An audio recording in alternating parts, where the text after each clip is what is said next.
Watching television on a daily basis, almost all day long, and watching the reports of the deaths that are occurring with coronavirus, COVID-19, it seemed to me that it would be a good time to discuss this. And I already talked a little bit in terms of, I think, in one of the other videos on coronavirus about why people die from it, and I can just reiterate that. They die because their lungs fill up with inflammatory fluid, all the tiny little air sacs in the lungs.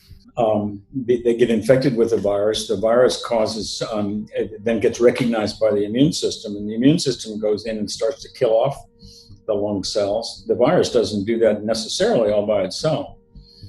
And as that happens, the immune system releases all kinds of inflammatory molecules, and blood plasma leaks from the capillaries into the air spaces, so that essentially you drown. You can't exchange oxygen and carbon dioxide because the air sacs are all filled up with fluid. And so what to do about this from a therapeutic standpoint is ça c'est la question. And it reminds me back of what happened in 1918, and when I read the book, The Great Influenza by John Barry, that I think I talked about in one of the other segments on coronavirus, because it really brought it home to me exactly why these people were dying. Because what he described in that book in the 1918 flu epidemic was just absolutely normal. People walking around, going to their jobs or school. And then 24 hours later, they were walking into the hospital absolutely blue because they couldn't oxygenate their red blood cells. And then they were dying, and they died within 12 hours, essentially, very, very rapidly. And I remember back when I was discussing this issue in my hospital, New York hospital, and one of the infectious disease experts said, no, they didn't have that high death rate during the flu epidemic in 1918 because of the flu virus. It's because they got secondarily infected with pneumococci and bacteria and so forth and so on. And some people did have that, but that was like 2 weeks later after they'd recovered from the flu. This precipitous death, when people all of a sudden turn blue and die, is due to the virus, and is due to the immune response to the virus. And I remember back in 1968, now I'm dating myself a little, when I was an intern, and it was when they had the epidemic of the Hong Kong flu came through all over the world. It was a pandemic. And I was on call one night on the wards, and they brought in a new patient to me who just happened to be their first kidney transplant. And he came in gasping for breath and clearly extremely ill. And he came in around midnight. I stayed up with him all night long and trying to help him and trying to manage what was going on.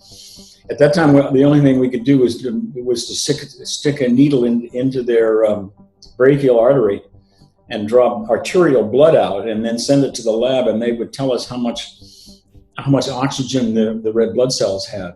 But that took they could do it pretty fast. They could do it within an hour or two. But meanwhile, my patient was going down the tubes very rapidly, and ultimately we put him on a respirator. We didn't have too many respirators at that time, and he should have been in the intensive care unit, but the intensive care unit was full. So he died at 6 a.m. Now we have, there's been this tremendous cry for respirators. But if you go online and you look to see and ask the question, how many people that go on respirators actually get off of respirators? Not very many do. And once they go on, they stay on for a week, 10 days, 2 weeks. And during that time, they can oxygenate them reasonably well, but still not as good as normal. And so consequently, what happens is the other organs suffer from hypoxia, from not enough oxygen. And so the kidneys start to fail, the liver starts to fail, and ultimately you go into what they call multi-system organ disease, and you die from that. And so the difficulty is from the doctor's standpoint, is how do you intervene in that kind of a situation? And what we know now, what we didn't know back in 1918 is that they didn't even know what a virus was back in 1918. It was just a word. And if you look the word up in the dictionary, it meant poison in Latin. And in 1918, by that time, the scientists had discovered bacteria from around 1880 until 1920, really. And that was the heyday of bacteriology, when the scientists were discovering new bugs and characterizing them and isolating them and growing them. And it was a bonanza for the scientists. But viruses were a different story. And there were viruses at that time. For example, the smallpox virus was from 100 years before that. Rabies is due to a virus. And of course, we know about measles, mumps, chickenpox, and all of those viruses, and polio. But in 1918, a virus was, the way it was defined is that it would, if you had a culture of bugs and you passed them through, and they were in fluid, in liquid, if you passed them through a filter designed to stop bacteria, it would hold the bacteria back, but viruses would pass through into the filtrate. And so that was the definition. If it was an infectious agent that you could show by infecting animals and so forth, that it was a filterable agent, then you had a virus on your hands. But they still didn't know what that was. And of course, that was back in the days before we discovered that genes are made out of DNA and that proteins are the structural molecules that make up all of our cells in our body, and so forth. And so what happened was, it wasn't until 1939 that we had the first picture of a virus, and it happened to come from plants. The tobacco mosaic virus was captured by an electron microscope back and reported in 1939, and the Germans had discovered the electron microscope. And of course, then you know what happened. I mean, then we had World War II and so forth and so on, and underwent an eclipse for almost a decade. And it wasn't until the early 50s when then the virologists came on, rose up from the proverbial soup, and they started isolating and characterizing all these different viruses, and also taking pictures of them with the electron microscope, which could magnify things 10,000-fold greater than they could with a light microscope. And so now we know what viruses are, and we've experienced with lots and lots of viruses, the most recent of which, other than the SARS and the MERS viruses, which are coronaviruses, was the HIV epidemic in the 80s and 90s and even now. And I think that was the first time in modern history of science that they really had ultimately rapid, sensitive and accurate tests for the virus itself. And we could talk about viral loads and quantifying the concentration of virus in the blood, depending on whether or not we gave them this therapy or that therapy and so forth. And we also developed very sensitive and accurate and assays for the immune response to the virus. And that calls to mind that I meant to mention back when I was talking about the 1918 epidemic. I mean, that was the beginning of immunology. We didn't know anything about the immune response. Zero, essentially. And it's only been in the last 30 years that we've had any idea what the immune system is, how it works, what are the cells, what are the molecules, what kinds of assays can we use to diagnose an immune response to an infection, and what does that tell us about how the person is doing in all of this business? And that's a whole nother subject that we can get into later. But now we have those. Now we should have those techniques. And I think, as I mentioned in one of the earlier segments, the major screw up in this epidemic has been that we did not come in with as we should have, with a huge onslaught of testing within the United States, so that we had any idea what we were up against. And that's a major problem, because if you don't know where the virus is or who has the virus, you can't do really much about it from the standpoint of therapy. And that really brings to the discussion of the fact that this particular virus has a very, well, I was going to say strange natural history. It's not all that strange, really, because what happens is if you get infected, and let's say you get infected with a fomite that's contaminated with somebody else who's already touched the doorknob before you, then you touch your mouth or your eyes and your nose, and it gets through your mucous membranes. The mucous membranes in those areas is only one cell layer thick, whereas your skin is multiple layers thick. It's hard to get through the skin. The skin is really our first line of defense. So it gets in, and it starts to infect the cells in the body that have receptors, which are the lung cells, the heart cells, the intestinal cells, and the kidney cells primarily, because they have receptors for that virus.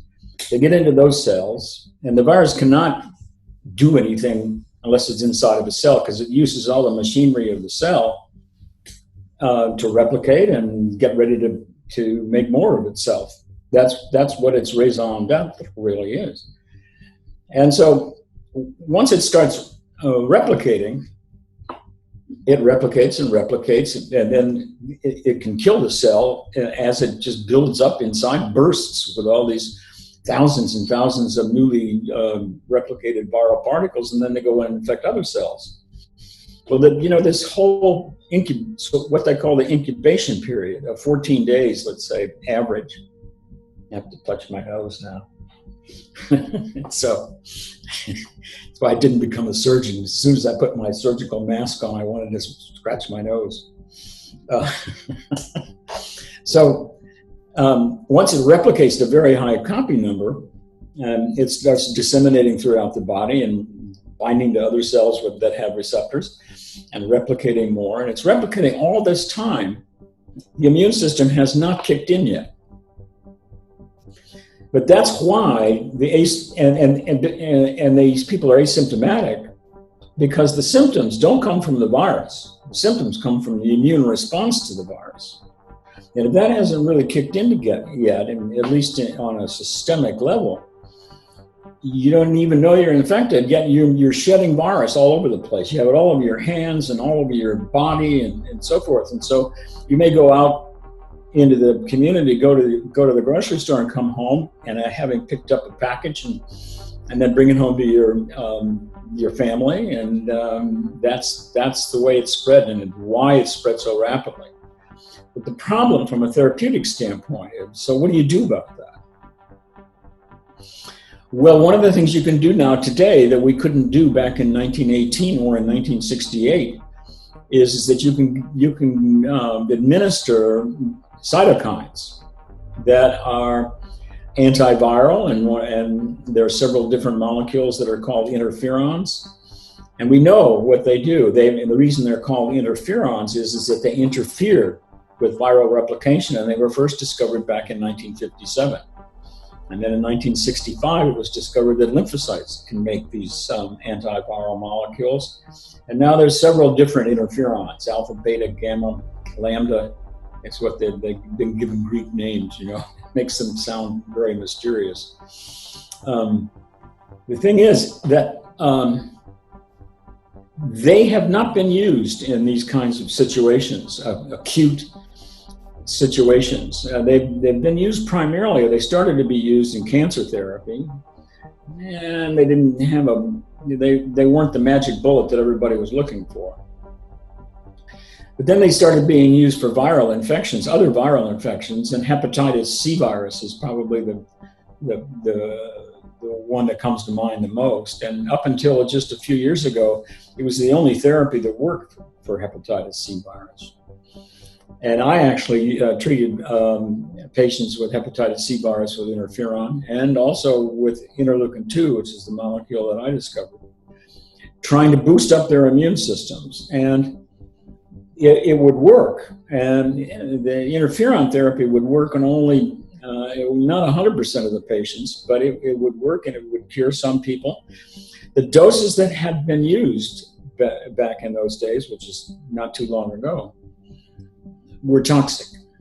And they have different, varying organ systems were influenced by the interferon. And the most dramatic, for me anyway, was on the central nervous system, because interferon therapy caused people to go into road rage. They got agitated depression. It got so bad that people had to stop working because they were aggressing onto their workmates. And actually, a lot of them had basically just stopped the therapy because their family couldn't tolerate them either.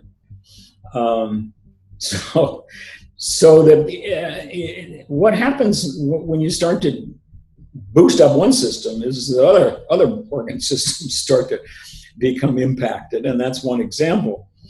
On the other hand, if you decrease the dose and don't give so much, because it was based on doses that were used in cancer therapy, then you can get away with no symptoms whatsoever, no side effects, but actually have therapeutic effects of interferon. And that should be used today for coronavirus, but I'll get into why that can be problematic.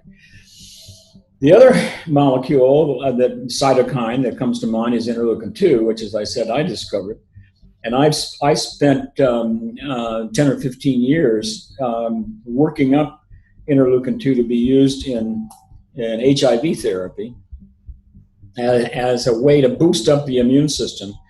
And I did a series of experiments so that I found out doses of the IL-2 that were non-toxic, so that you didn't have any symptoms, but were therapeutic. And we could measure different things that they did to the immune system to make things boosted up a little bit.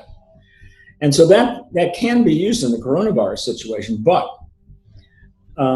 it's a double-edged sword, because ultimately the natural history of the coronavirus disease is that when the immune system kicks in, then it goes in whole hog. I mean, it starts to rock and roll, and you have a huge battle between the virus that's already replicated now at a huge copy number, and then the immune system comes and gloms in, and all hell breaks loose. And the all hell that breaks loose is the secretion of large amounts of what we call pro-inflammatory cytokines. And those the primary ones are number in 3. There's interleukin-1, and then there's interleukin-6, and then there's a cytokine that's called tumor necrosis factor. Now, all of those cytokines are made primarily by macrophages, monocytes and macrophages, which are not lymphocytes, which is one of the non-lymphoid cells of the immune system. And what these cells do primarily are gobble up foreign particles like viruses and also dead cells and dead cell debris. They'll gobble that up, digest it, and get rid of it, so it's not a problem. In the process of doing that, this is a process called phagocytosis. They get activated, and their genes get activated to express these different cytokines, the pro-inflammatory cytokines. And what those do is that they influence the cells surrounding the macrophage, and they dilate the capillaries. They cause the capillaries to leak blood plasma into the site, and that, on a local level, that's a good thing, because then it brings in all the antibodies and all the other good proteins and so forth that help identify the microbe, and also help other cells, other macrophages and so forth, to gobble up the microbe. But on a systemic level, and in particular because the virus primarily, one of the major organ systems that it affects are the lungs.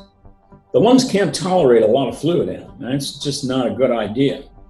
And that's why this particular disease is lethal. So once the immune system starts to rear its ugly head, and you start to be one of the other manifestations of the immune response to the virus is fever. And if you watch television and watch Chris Cuomo, he was describing how fever was and he became delirious because he was so febrile and toxic and so forth. That's those symptoms, the fever itself, the temperature rise, but also the delirium and the loss of your central nervous system is all due to the cytokines the pro-inflammatory cytokines effect on the brain. And that's not good. So you say to yourself, well, how can you intervene in that kind of a situation? And in that instance, if the patient presents, and what happens is that the people are fine. They're carrying out their daily activities. But then they start to have a fever and they start to have a cough and they have chills, and then they report to the doctor or to the emergency room or wherever. And a lot of them, at the same time that they have those symptoms of the cough and the fever, they also have shortness of breath. Now, shortness of breath, what that's a symptom of is the fact that you're not exchanging oxygen, and those air sacs are already starting to fill up with fluid. And once that starts, it's almost impossible to stop. And the progression of the whole thing is if you don't get better over the next 24, 48 hours, like Chris Cuomo did, by yourself, you're going to end up on a respirator. And once you go onto the respirator, most people don't come off. So although there's been this, and this is what we have now in 2020 that we didn't have in 1918. 1918, they didn't have respirators. People just walked into the hospital, turned blue, and died. And they're still doing that, but now we put them on respirators and keep them alive for 10 to 12 or 14 days. So I'm saying to myself, we have to do something. And what you do then, as soon as that person comes into the ER, shortness of breath, you put one of those little oximeters on their finger. The nurse puts that on when she takes your blood pressure and when you get a physical exam. But the oximeter, I didn't have that in 1968 when I was an intern. Then I wouldn't have had to draw my those blood gases that I had to send to the lab and so forth and so on. The oximeter tells you instantaneously what the oxygen saturation is in the red blood cells. And it's usually around 97, 98, 99%. And if it falls below 90, I think you should treat those patients with anti-cytokines, because it's the cytokines that are causing the leakage into the lungs, and it's the cytokines that are causing the fever, and it's causing all of those symptoms. And nowadays, because of the use of immuno-boosting therapies for cancer, they've gotten into a situation where they therapeutically cause what they call the cytokine storm syndrome, CS, or cytokine response syndrome, CRS. Well, that's just a new word to this new set of doctors that have come out in the last 20, 30 years for septic shock. Because what their immunotherapy boosting up the immune system is, if you overdo it, then you get into septic shock or the CRS. And they have found that the only things that work once they get into that situation in the anti-cancer therapy end of things is anti-IL-6. They've also used anti-TNF. I don't think they've used anti-IL-1, but there are agents out there that block those three cytokines. And I think that that's really what we ought to be doing. As soon as a person starts to feel short of breath, or you don't even feel it yet, and they put the oximeter on your finger and they find out that you're in a dangerous zone, they don't have to do a CT scan of the lung. They don't have to listen to the lung. They got the finger thing. And that's really the best thing that's ever happened, as far as I can see, in my professional lifetime. So the difficulty then with therapy is that if you want to use stimulatory therapy, you really need to use it early as you possibly can, as soon as that infection starts. And the problem is you don't know who's infected. And so that's going to be difficult. If we had wide-scale testing and we tested everybody prophylactically, or in a survey end of things, and you started out negative, if you get retested every 2 or 3 days and you become positive, maybe you should be treated with treated with interferon, IL-2, and to see if you can boost up the immune response to start taking care of that viral replication before it goes bonkers, before it becomes so high and your viral load becomes so high that it's going to be a major problem. But I don't think that I'm going to see that in my lifetime, but we'll see how that thing goes. The anti-cytokines for when you have symptoms is easier, much easier, because now you don't have to figure out who's sick, because they'll tell you, I'm sick and I can't breathe very well. And then they ought to be treated with anti-cytokines with the hopes that they don't have to be put on a respirator. And so that's it at this stage of the game, and that's the end of this segment, I think.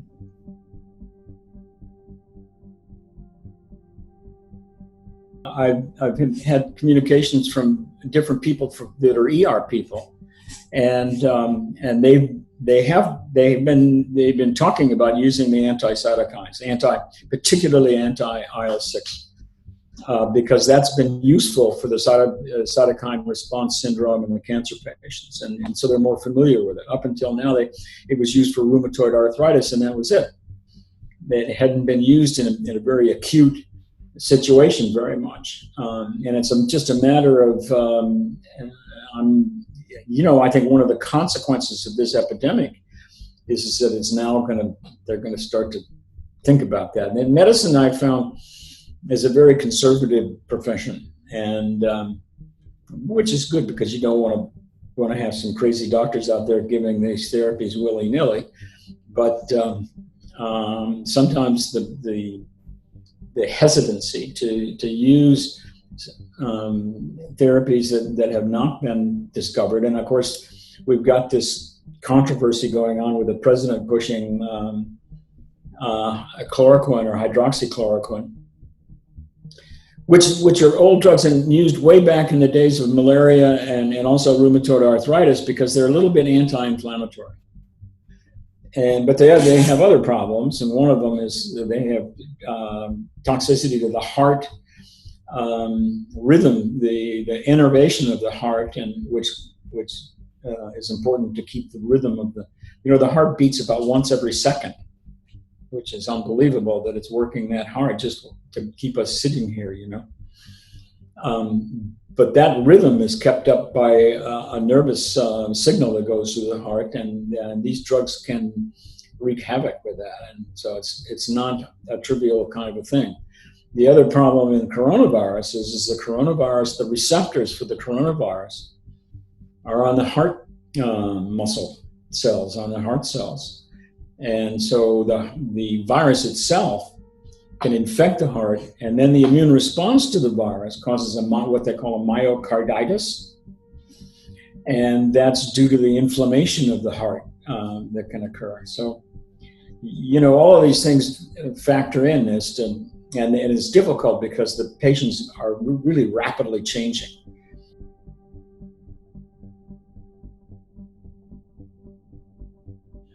Yes and no. Actually, there is the receptor that the virus binds to is called a angiotensin 2 converting enzyme, and that's where it gets its initials, ACE, angiotensin converting enzyme.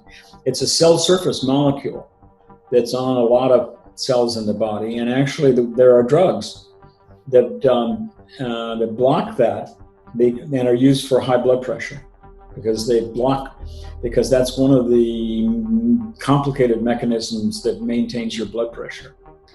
So there are agents that are out there that but I'm not sure.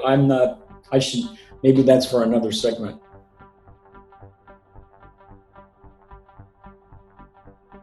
Yeah, and that's interesting because, they've got Tony Fauci, for example, is he's really first an immunologist and secondarily an infectious disease expert. But most of the clinical people who have dealt with these kinds of issues have been the infectious disease people, and the infectious disease people really don't know the immune system. You'd think that they would, and I think as time goes on, they will. Particularly, this epidemic may be one of the major impetuses for them to learn more about the immune system. But the immune system has been sort of sequestered off by the immunologists because they wanted their thing. It's sort of like it's part of the human crux that we have to bear. And so there's much more education that needs to be done, and I think a lot of education for the lay person as to what immunology is, what the immune system is, what is it comprised of, how does it work, what's going on, and so forth. Again, my opinion, only having spoken to you for these past several months, but it seems to me that as much as possible it seems to me that it would be more beneficial for, instead of taking a drug or having to conduct some kind of a therapy with an outside substance, that it would probably, if you could use your own body, your own immune system to do what it does best in a controlled way, as opposed to having it be a reactionary system. Right. Having it, yeah, prophylactic rather than therapeutic. Yeah, no, for sure. And we may get to that. I mean, as I've said before, most of the intervention in the immune system is to dampen it down, not build it up. So we need to do that, and that takes more clinical research, really, of administering things to the body, and then that you hope that would boost up the immune system, but not doing it too much, like I was describing with the HIV patients.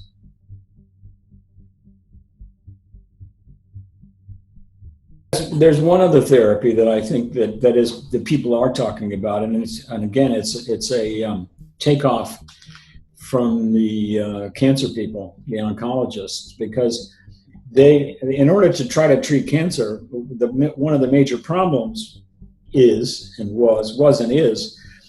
that the cancer arises in cells of your body.